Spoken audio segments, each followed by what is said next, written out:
नमस्कार, मैं डॉक्टर अजीत भारती आज फिर आपके लिए एमपी बोर्ड कक्षा 11 हिंदी विषय के अंतर्गत अवतार सिंह संधू पास का परिचय लेकर आया हूँ।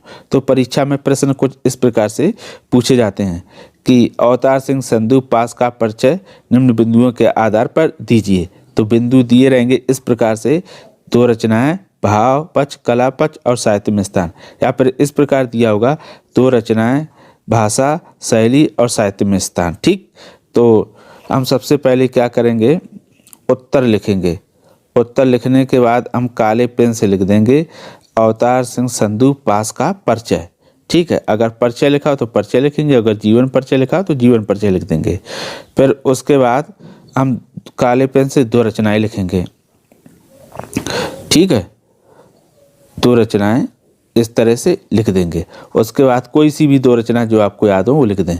तो हमने लिखा है, लव कथा बीच का रास्ता नहीं होता। आप चाहें तो ये दो याद कर लें या फिर कोई इनकी अन्य दो रचनाएं याद कर लो। उसके बाद आता है फिर भाव पक्ष, तो इसको भी हम काले पेन से लिख लेंगे।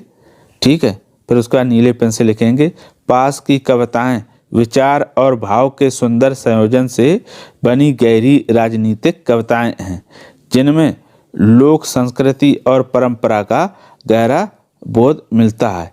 उन्होंने धर्म आधारित आतंकवाद के संभावित खतरों को अपनी कविताओं में स्पष्ट किया है। ठीक, तो ये उन्होंने यहाँ लिखने की ज़रूरत नहीं है।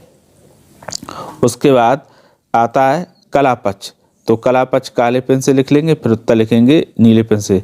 पास जनप्रिय कवि हैं, उनकी भाषा सरल और सामान्य है, उनकी भाषा खड़ी बोली के नज़दीक है।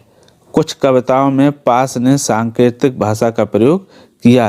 पास जी ने सरल और सरस शैली में अपनी कविताओं को माध्यम बनाया है। इनकी कविताएं छंद के बंधन से मुक्त हैं। उनके काव्य में उपमा, अनुप्रास, श्लेष, रूपक आदि अलंकारों की अधिकता है।